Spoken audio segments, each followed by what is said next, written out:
a honra é minha estar aqui, né? Agradeço o convite a vocês. É um prazer poder estar trocando, né?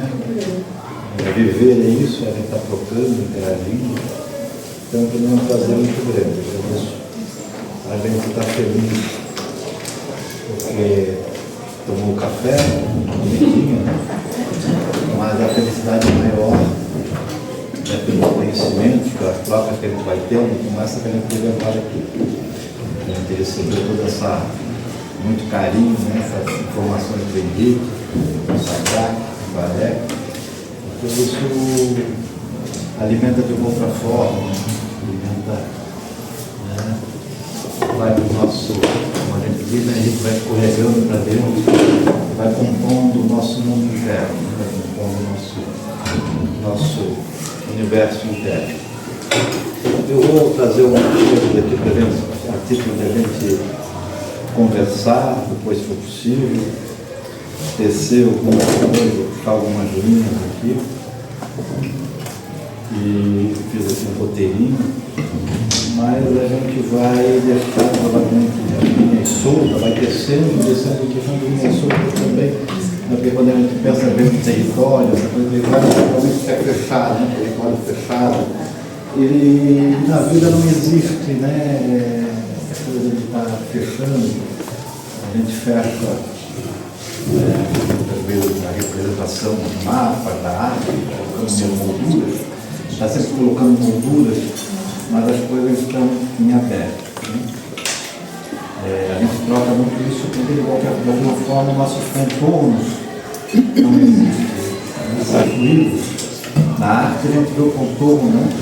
No desenho, mas nós estamos trocando, né? A física quântica hoje ela oferece bastante sobre isso, porque a gente está trocando o tempo inteiro. Nós somos uma coisa só, ao mesmo tempo que a gente vai trazendo uma rotina e a nossa própria singularidade. Mas é aí que eu começo, essa ideia que eu acho que a gente é bem importante a gente estar cada vez mais trazendo, principalmente nos processos pedagógicos, no processo de compreensão do mundo, de que tudo está vivo. Tudo está vivo. A vida perpassa tudo. Né? Então a gente ampliar um pouco aquela definição de vida biológica, né? Química e tal, mas a vida como uma coisa que está apenas, tudo está vivo.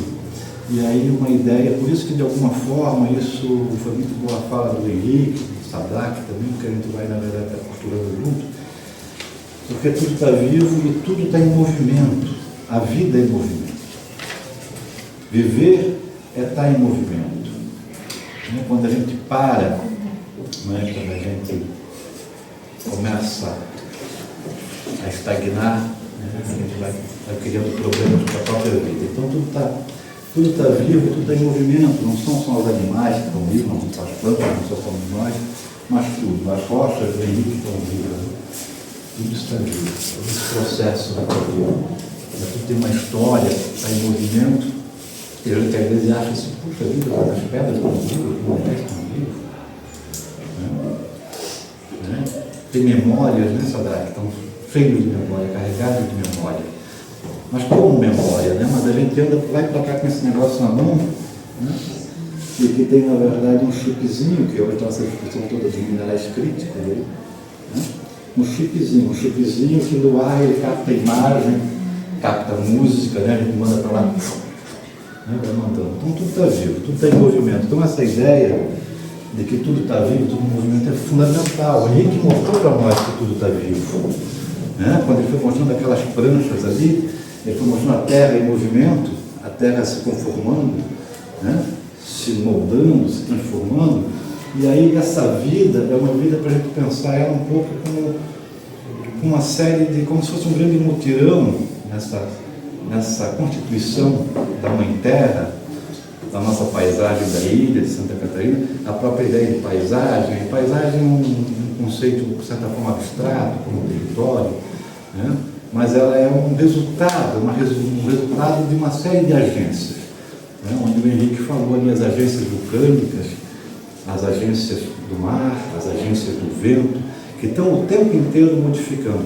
E isso fica muito claro, né? Às vezes muito mais difícil de pensar nível dos rocheiros, que leva milhares, milhões de anos para estar compondo as praias, que a gente falou, e no verão a gente deita em cima, mas ele falou na questão mais das dunas, dos mangues, que fica mais evidente que isso está sempre se modificando, né? As linhas litorâneas sempre se modificando. Então essa ideia, né, de que é fundamental, de que tudo está vivo e tudo está em movimento. E uma outra coisa importante é a gente pensar que nesse processo da vida e nesse processo dos movimentos, uma ideia também de que viver é caminhar. Né? Então a gente vive caminhando. Né? As culturas indígenas têm isso muito forte, até como filosofia. Né? A vida como que um processo de caminhar. Né? A gente vai caminhando. Eu digo a gente aí pensando em tudo, né? Tudo que está vivo, todos os seres. Né? Então, só que ficam marcados muitas vezes. Então a gente, pensando em nós aqui, a gente pensa que a gente vive na nossa casa. Na nossa casa, a gente também vive na nossa casa, a gente tem o nosso ninho, aquele ninho que o Sadak falou que todos temos direito, todos buscamos, todos queremos ter nossa casa, né?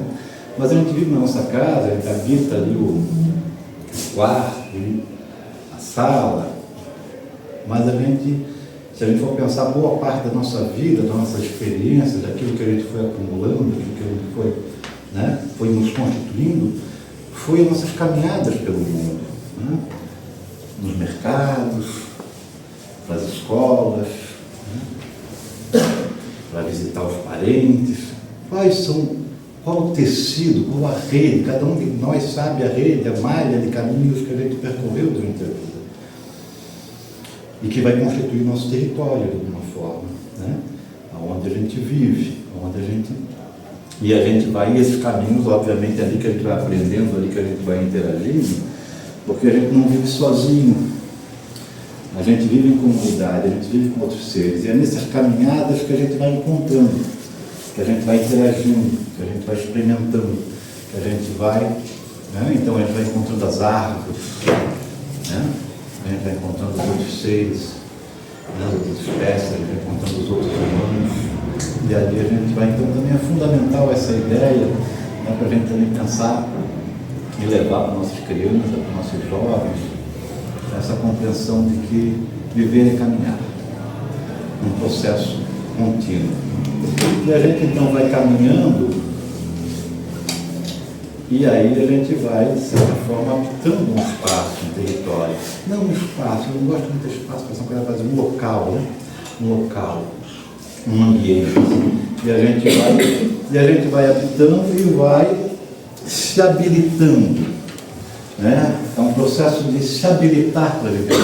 Cada ser, em cada ambiente, nesse processo desses dois mundos, né? Do nosso mundo interno com o mundo externo, né? Nesse encontro de corpos, a vida é isso, né? Um encontro de corpos, a gente vai tendo que se habilitar. E a gente se habilita muito através da educação, através da formação, do conhecimento.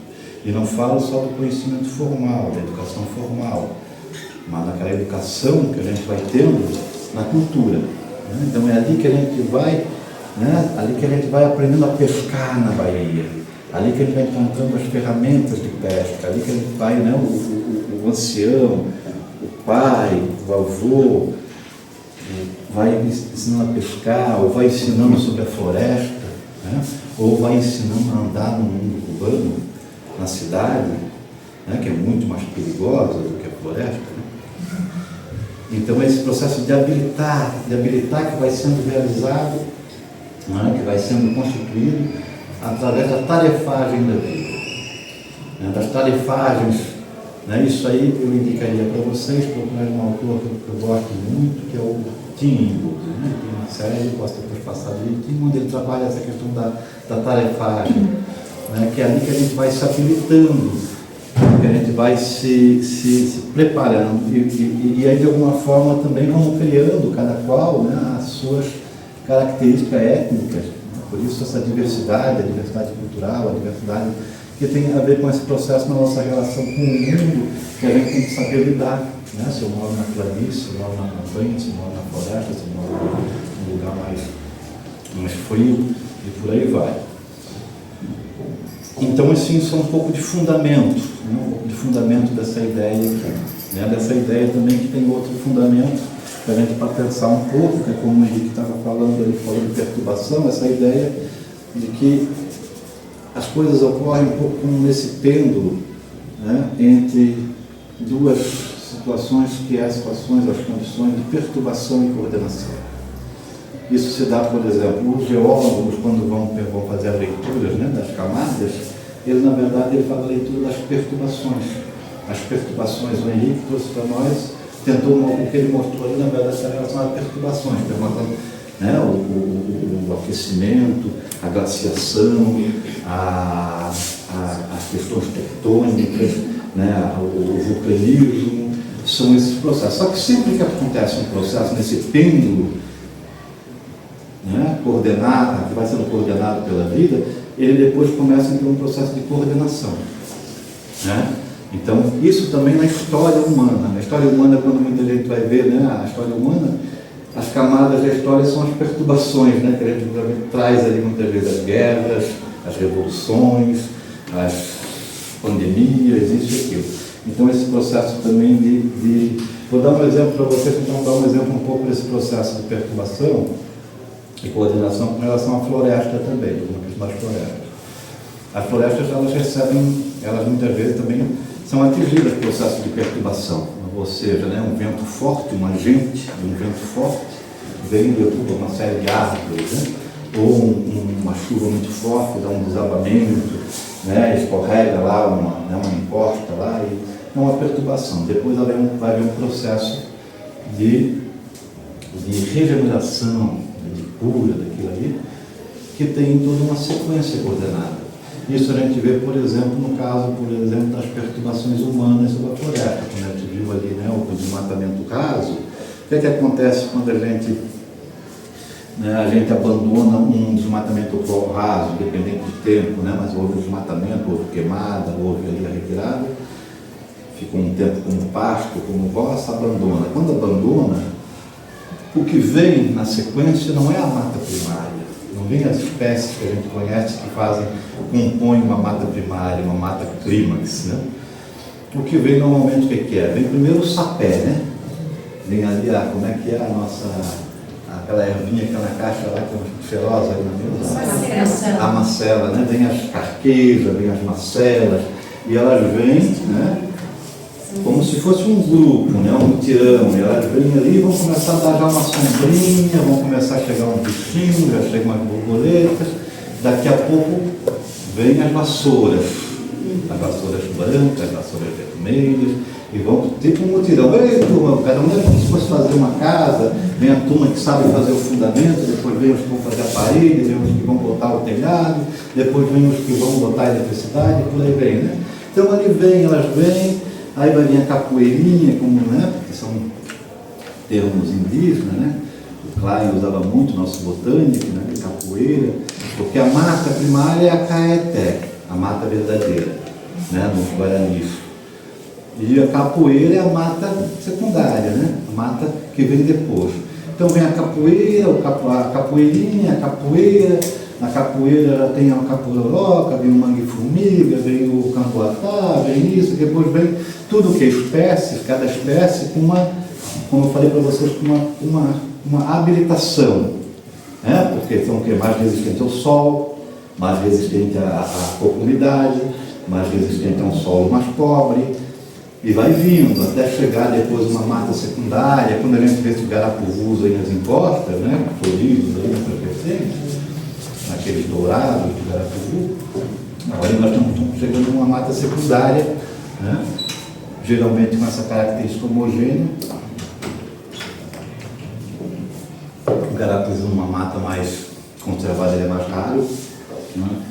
Até que vai dando condições para chegar às perobas, às canelas, às outras auráceas, e vamos fazer isso. Então esse processo de coordenação que há, né, quando há um processo de erosão marinha, né, Na Lagoa do Peri nós tivemos uma erosão ali na Lagoa do Peri, na frente da sede administrativa faz um tempo, que levou mais ou menos uns 15 metros de restinga, né, que a ressaca levou, e vocês já viram, né, que a vegetação de restinga, né, ela é uma rampa, ela começa aquela vegetação de praia, vai vindo, vai uma rampa ali, que veio de uma hora para outra, uma grande perturbação, chegou a levar pitangas, né, pitangeiras grossas assim.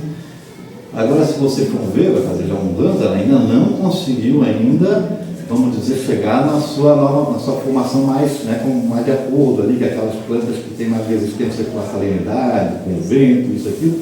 Então, você que aquelas árvores que ficaram expostas, como foi tirado mais de 20 metros, elas foram tudo morrendo. Está sendo colonizada para aquelas plantas que são aquelas plantas que vão fazer os anteparos, o anteparo da perturbação, coordenação.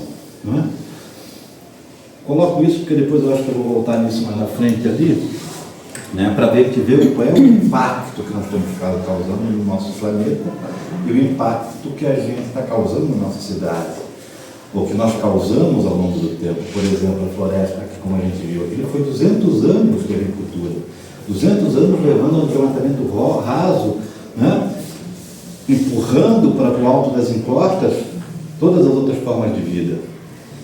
Né? E ainda assim a gente ia lá no meio, extrair as árvores e caçar os animais.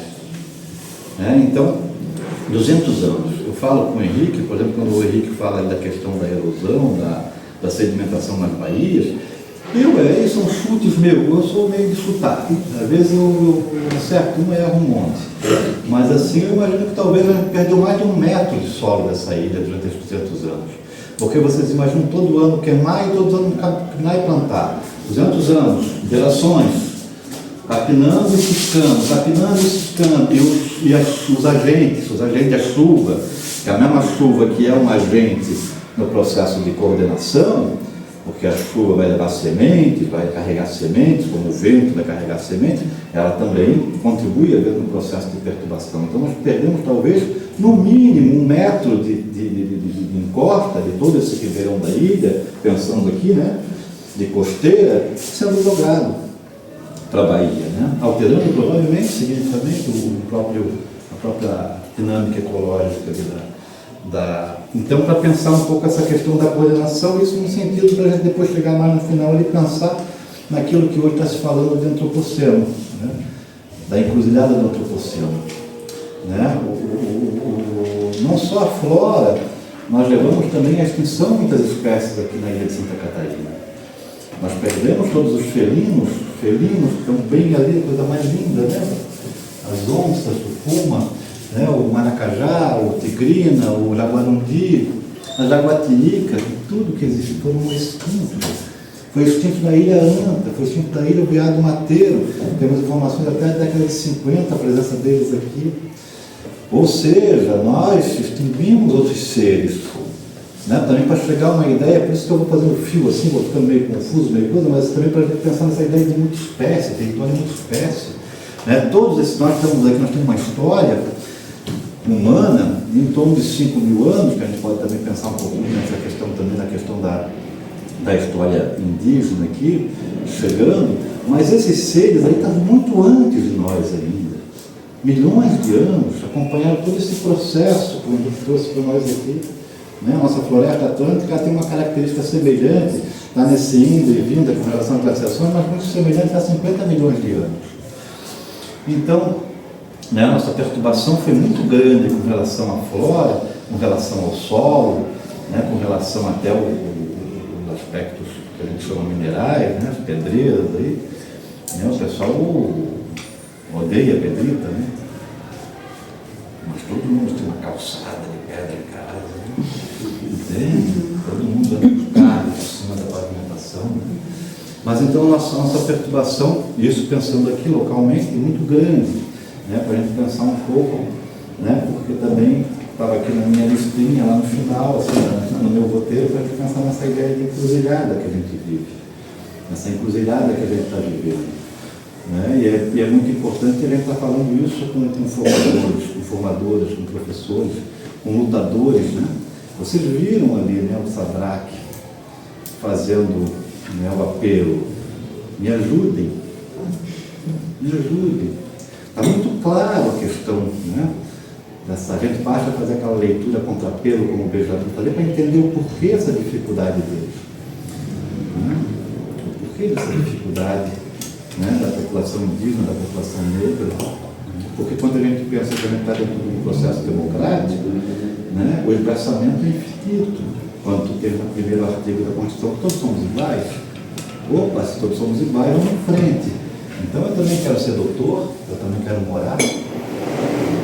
E aí quando a gente quer morar e a gente começa a definir terras indígenas, né, emerge todo esse fascismo das nossas culturas, alemã, italiana, portuguesa, que se acham dono da terra.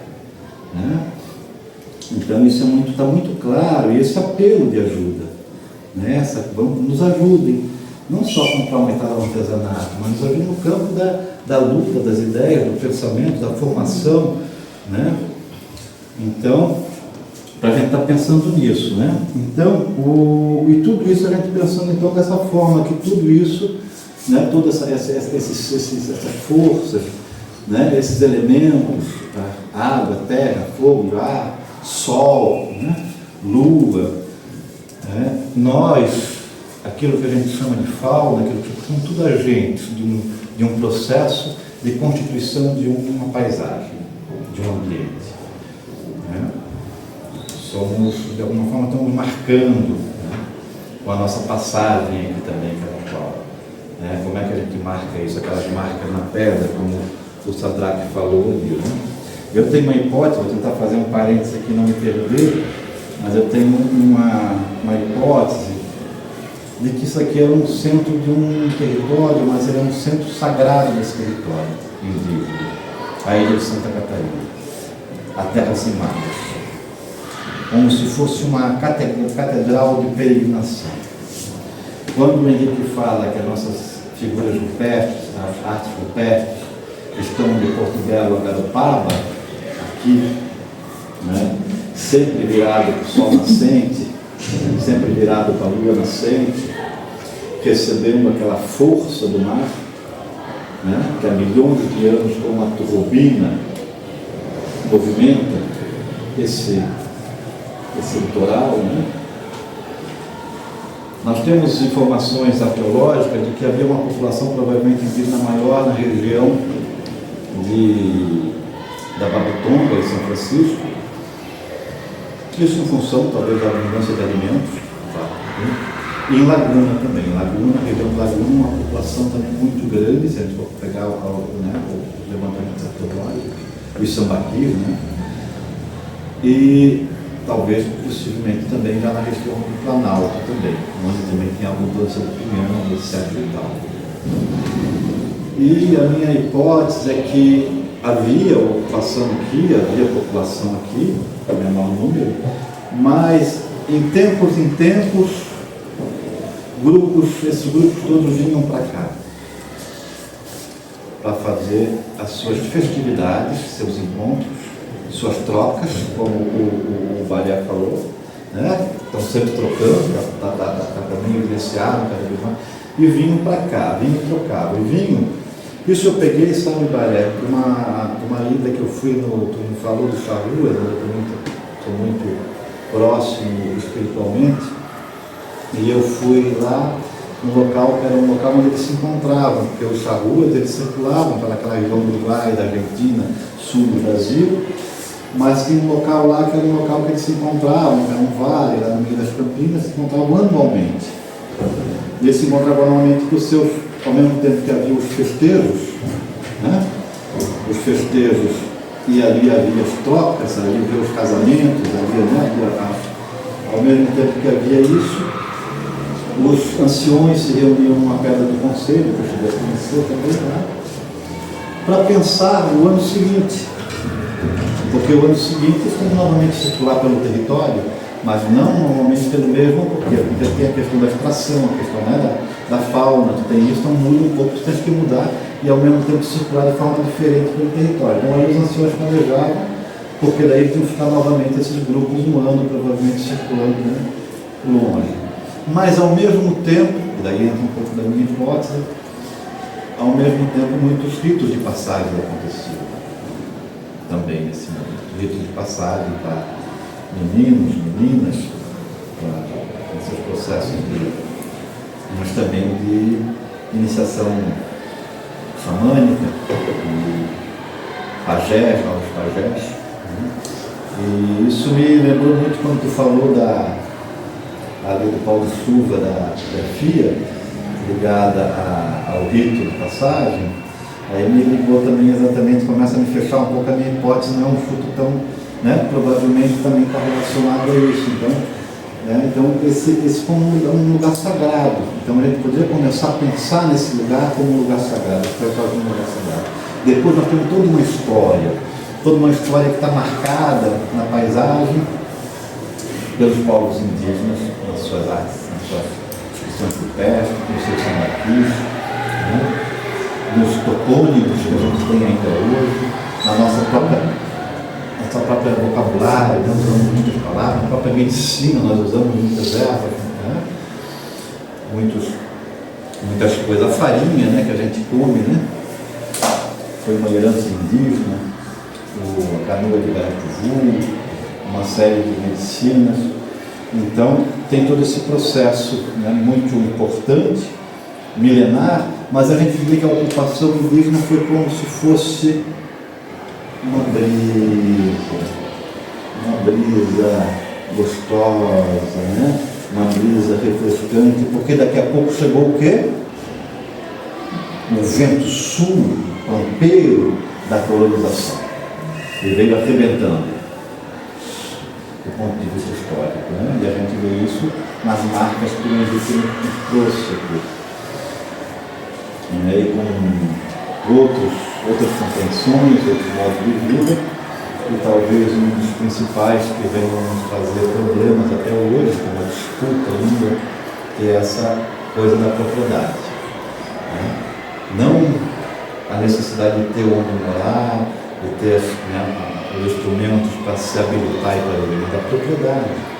Por que as unidades de conservação, essa luta para esses lugares protegidos, para garantir que esses seres possam viver também? Não é só porque melhora o clima para nós, não é só porque nos protege dos eventos climáticos, não é só porque nos dá água, não é só porque nos dá ar puro, não só porque dá estética, beleza que a gente vê da costeira, aquelas matas aqui, mas porque tem seres, uma miríade de seres.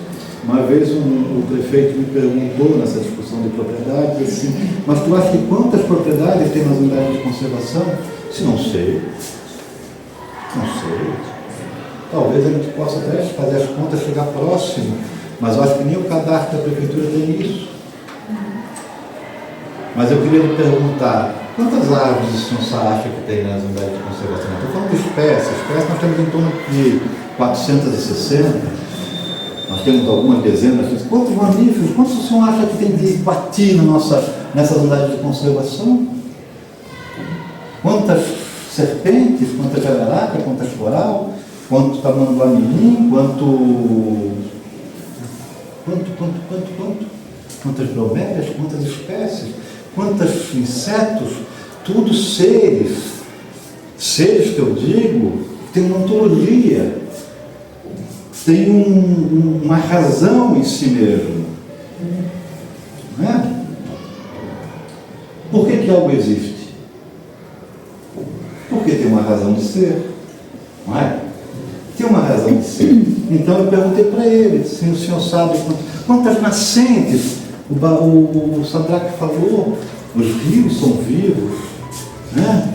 E parece que tudo é feito meio assim, exatamente, nessa combinação da vida, que o diabage vai permitir ali desgastar mais para fazer as vertentes, né? Parece que as coisas vão sendo assim meio que dialogadas, né?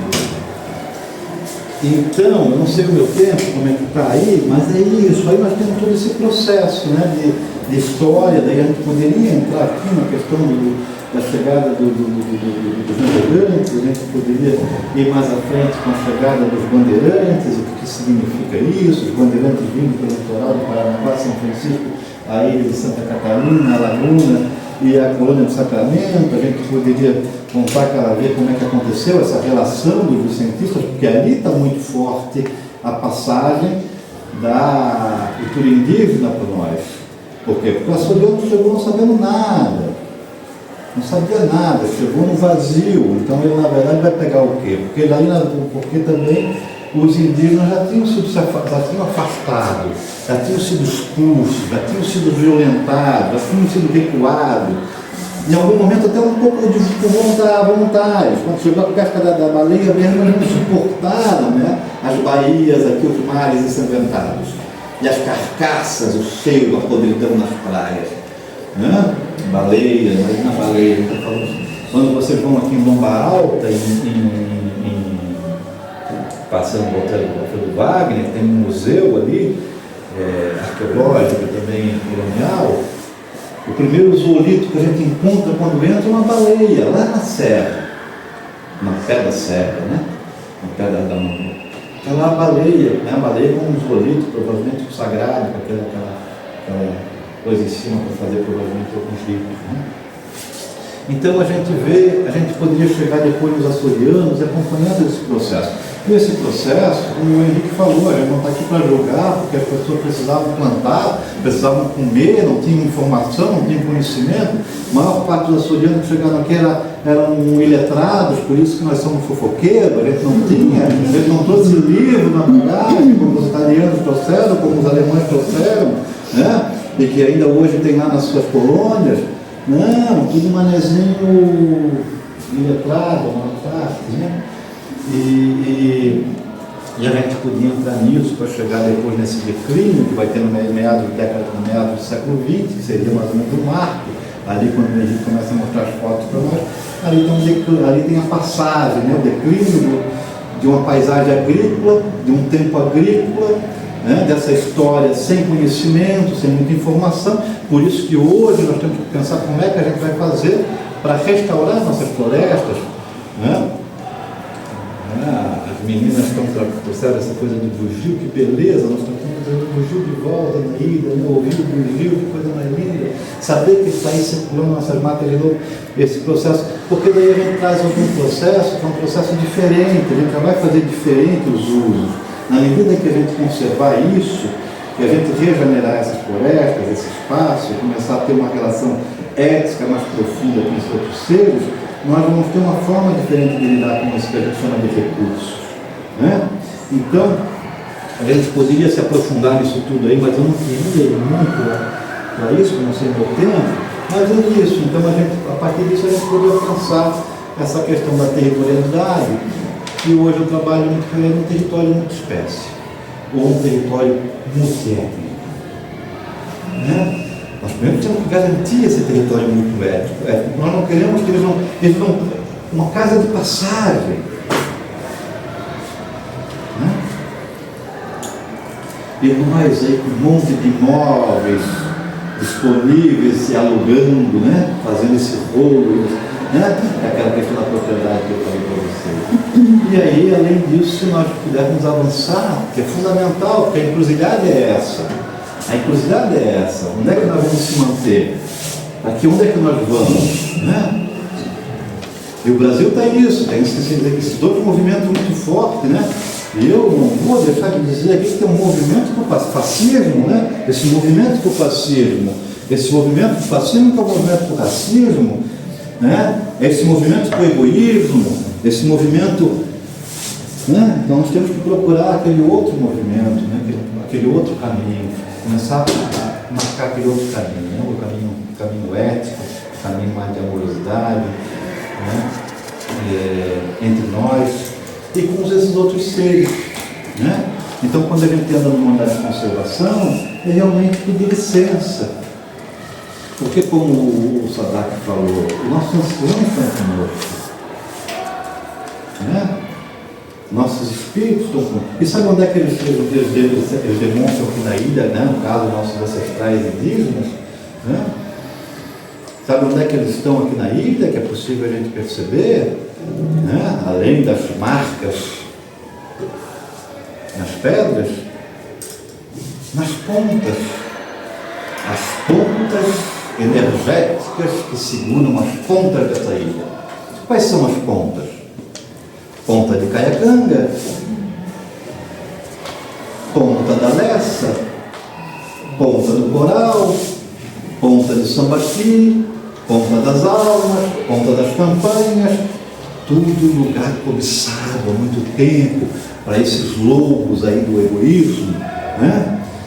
E eles tentaram fazer uso do Coral, que tem uma história muito triste com relação à matança dos nossos guaranis, da nossa irmã Guarani, naquela região.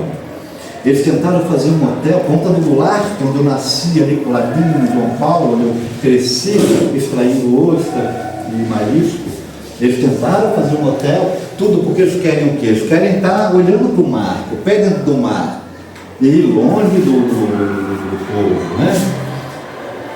E se vocês observar a ponta dos ingleses, que está lá o Santinho, então ali tem uma disputa energética. Essa Manhambipe, esse Manhambipe, e tantas outras, ali na verdade é tudo assim, né? Tem recebido muita ajuda espiritual desses povos, porque para eles é fundamental que esses elementos estejam em dinâmica. Tem a ver com a resiliência dessa ilha. Então as pontas das almas tentaram vender e fazer um hotel na Ponta do Pau, Ponta das Campanhas tentaram. Agora a Caiacanga eu só estou de olho, porque agora venderam por milhões ali a Caiacanga. E ali estão o quê? São sambaquis. São sambaquis, estão ali, está ali a energia desses povos. Né? Caiacanga Mirim, estão ali, estão presentes. Né?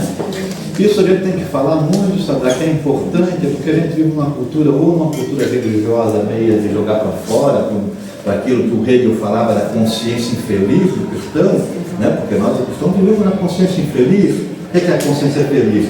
O céu está lá em cima, aqui é nada. Eu vivo infeliz porque eu estou no pecado, estou na nada, só o bom vai dar. Não, aqui não é a nada. Aqui é esse pulsar de vida. É esse encontro com a vida, é essa beleza da vida. O Jardim do Éden, então? Eu não diria que é o Jardim do Éden, porque nós temos que saber lidar com a dualidade, né? Não é? A dualidade. Se tu não sabe, talvez seja essa questão do Jardim do Éden, essa questão mesmo de o céu e o inferno. Não, é a dualidade, é o frio e o quente, né? E muitas vezes porque está relacionado com uma dualidade de gradientes, simplesmente gradientes, né? Mas aí outra viagem, né? Que eu vou puxando um fio, né? Então é isso, gente. Era a encruzilhada com uma potência, a encruzilhada com uma liberdade, nessa coisa que a gente está hoje ouvindo falar de antropoceno, né? Isso que a gente está, a nossa ilha está numa encruzilhada, a nossa região está numa encruzilhada, está numa encruzilhada na mobilidade, está numa encruzilhada numa baía poluída, está numa encruzilhada numa lagoa da Conceição que agoniza, está numa encruzilhada com uma falta de segurança, que a gente chama de falta de segurança, está numa encruzilhada, e aí a gente precisa começar a potencializar, né, esse outro caminho. Né? O senhor acha que o nome da cidade é uma encruzilhada também? O nome da cidade? Eu escrevi um tempo atrás um textinho ali que eu estava falando sobre a própria ilha de Santa Catarina como ilha, como, né? Nem sei como é que está aqui, porque às vezes eu escrevo assim de coisa, mas é uma forma de poder, né? Então Florianópolis sabe disso, né? A gente sabe disso, né? A história da questão do Floriano, a gente sabe exatamente o que significou isso, né? E que quando tu tem o poder bélico, o poder da força, tu estabelece. Isso também foi na própria ilha de Santa Catarina. A ilha de Santa Catarina parece um pouquinho mais, para mim, mais assim, por quê? Porque é a sábia de Alexandria, né? Uma mulher que realmente foi poderosa, no sentido de se manter firme, né? Mas a ideia de Manhambipe, pegando o maciço todo norte da ilha, foi uma forma de revés, assim, para tentar trazer de volta um nome ancestral. Né? Porque Manhambipe era como os guaranis chamavam a ilha de Santa Catarina, né? Montanha ao longo do mar. Então ali a gente foi uma forma, sem ninguém prestar atenção, um pouco, né? em dar denominar de novo. E o urso da ilha, o nome do peri, né? O peri também é uma planta, né? É um nome indígena também. Não tem nada a ver com aquela bobagem do peri, Conceição, que andaram fazendo bobagem. É bobagem. E mas existe bobagem. Eu achei que era